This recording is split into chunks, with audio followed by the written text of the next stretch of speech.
ଯଦି ବିଜେପି ରାଇଜରେ ଗୋ ସେବକ ମାନେ ସୁରକ୍ଷିତ ନାହାନ୍ତି ତାହେଲେ କାହା ଅମଳରେ ଗୋ ସେବକ ମାନେ ସୁରକ୍ଷିତ ରହିବେ? ବିଜେଡି ଅମଳରେ ବିଗ୍ ଫାଇଟ୍ କରୁଥିଲେ ଗୋ ସେବକ ମାନେ, ବଜରଙ୍ଗ ଦଳ ମାନେ, ରାମସେନା ମାନେ ହିନ୍ଦୁ ସଂଗଠନ ମାନେ ଫାଇଟ୍ କରୁଥିଲେ। କିନ୍ତୁ ବିଜେପି ଅମଳରେ ଯଦି ଏମାନଙ୍କୁ ଫାଇଟ୍ କରିବାକୁ ପଡ଼ିବ, ସରକାରଙ୍କ ସହିତ ଲଢ଼ିବାକୁ ପଡ଼ିବ, ପୁଲିସ ପ୍ରଶାସନ ଏମାନଙ୍କୁ ସପୋର୍ଟ ନ କରିବ, ତାହେଲେ ହିନ୍ଦୁମାନେ କେମିତି ଏକତ୍ରିତ ହେବେ? ଗୋ ସୁରକ୍ଷା କେମିତି କରିବେ? ବିଜେପି ସରକାର ଅମଳରେ ଆମର ଆଶା ଥିଲା, ଆସିଲେ ଗୋଟେ ଆମର ଯେମିତି ବଡ଼ ଧରଣର ଗୋଟେ ଗୋଶାଳା ହେବ, ଆମକୁ ସରକାର ଅନୁମତି ଦେବ ଆଶା ଥିଲା। କିନ୍ତୁ ସେ ଆଶା ଏବେ ଧୂଳିସାତ ହେବାକୁ ବସିଲାଣି।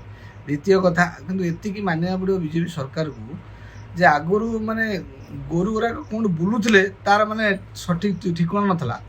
ମାନେ ଏବେ ରାସ୍ତାଘାଟ ତ ଦେଖିବାକୁ ମିଳୁନି। ତା ମାନେ ଏବେ ବିଜେପି ସରକାର ଆସିଲା ବେଳଠୁ ମାନେ ଗୋ ସୁରକ୍ଷାରେ ଟିକେ ସଫଳତା ଆମେ ହାସଲ କରିଛୁ। ମାନେ ଗୋ ବଂଶକୁ ରକ୍ଷା କରିବାରେ ଆମେ ସଫଳତା ହାସଲ କରିଛୁ।